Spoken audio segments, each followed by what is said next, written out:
Page 20, celebration. As in celebrating, you made it to the end of the book.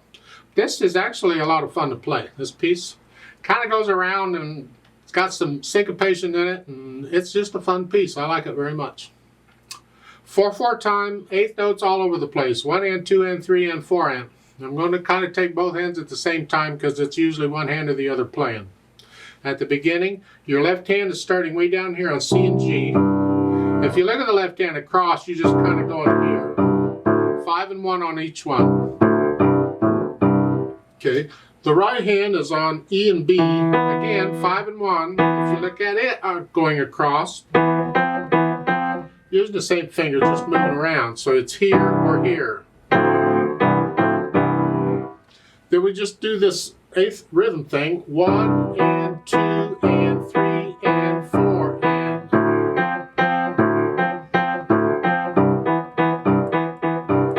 And that rhythm is all over the place. Once you get the hang of that, piece of cake.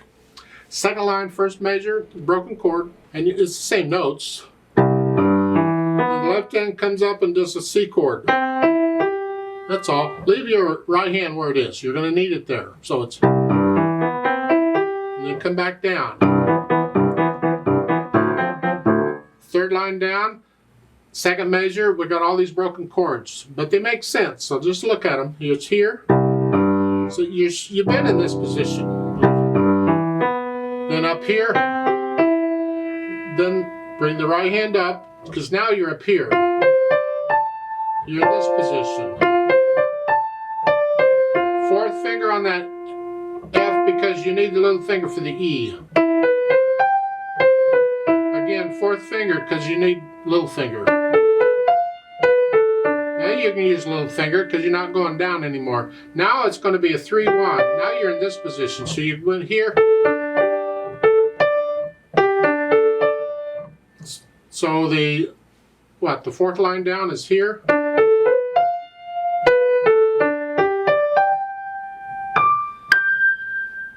You don't have to use right hand, left hand there. If you want, you can stretch out 3/5.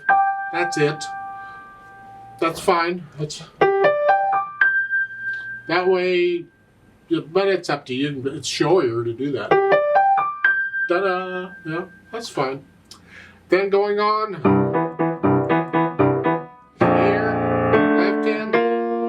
It's the same chords in each hand for each octave. Well, not each hand. Each hand has different chords, but it's the same for each octave. Here. And then here. Again. So once you figure out what the chords are, it's the same. And then here. And at the very end, there's an AVA under it. So you go down an octave. So instead of here, you're here. Your keyboard isn't long enough for that, you just play the lowest C and G you have, you're close enough. Articulation wise, a lot of staccatos, wrist staccatos here. Short staccatos. Then for the broken chord measures, you connect those. Connect those as best you can. And that's really all it is. There's just legato and staccato all over the place. You have some accents and cases and some notes like, let's go down to the last two lines. Last measure of the fourth line, those are accented. Like so. And the last line, again, second measure, they're accented. Give them a little extra oomph is all. Big deal. Dynamics, both hands are the same here. It's moderately loud, whatever you think that is.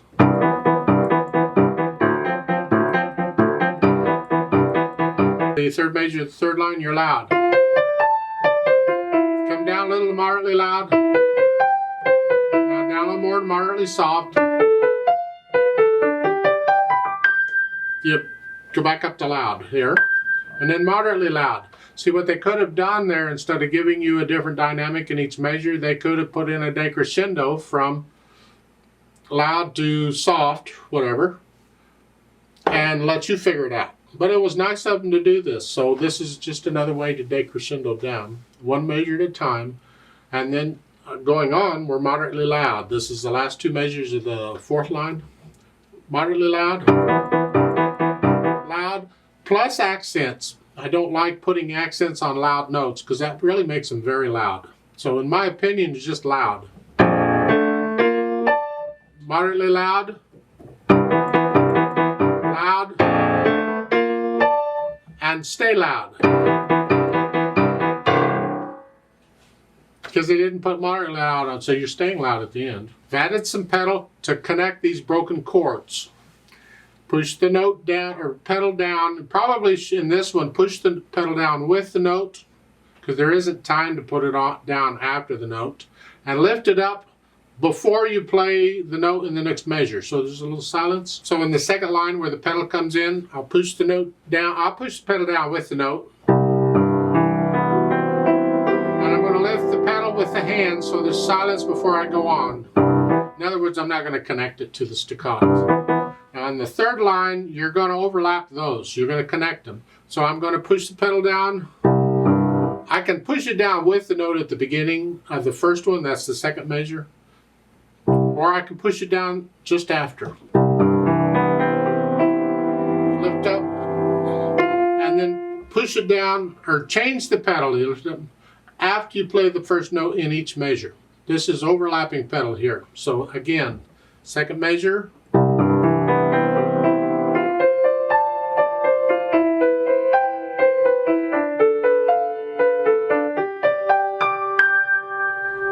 I recommend you lift the pedal up with the hand so we get a 1 beat rest. I'd like to hear that 1 beat of rest.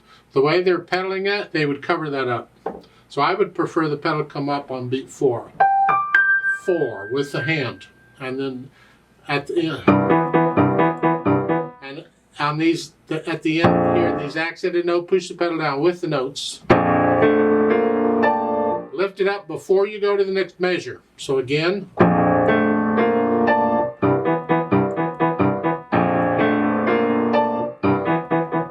You get the idea? That's my impression of the pedal. Now, speed-wise, just have fun with this one.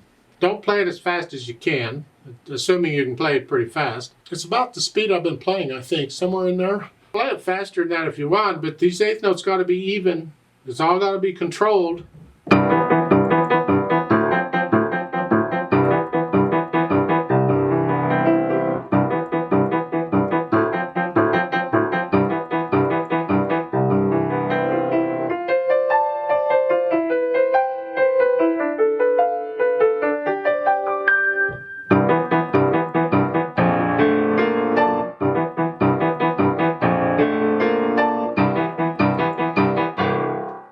It's my impression of it. I don't like playing these for people because, oh, is that what it is? Okay, that's the way I'll do it. No, don't copy me. You do it your way. You interpret it your way. Not a lot of ways to interpret this one, but have fun with it. You don't have to go that fast. I'd like to play it with you very, very slowly to double check the notes and the rhythms. Not going to do the dynamics. Just the notes and the rhythms. I will do the pedaling though. So I'll give us 4 counts because it's a 4/4 time. Let's try it together.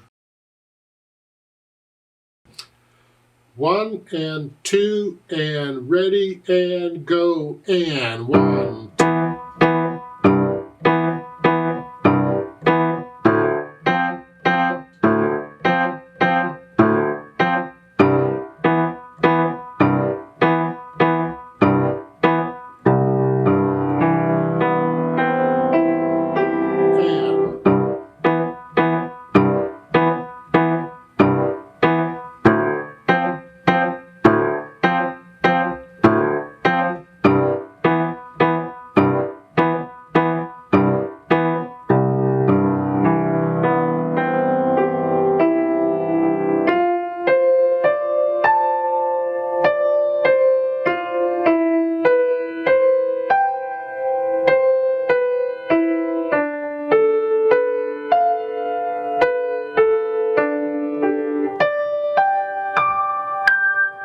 Rest.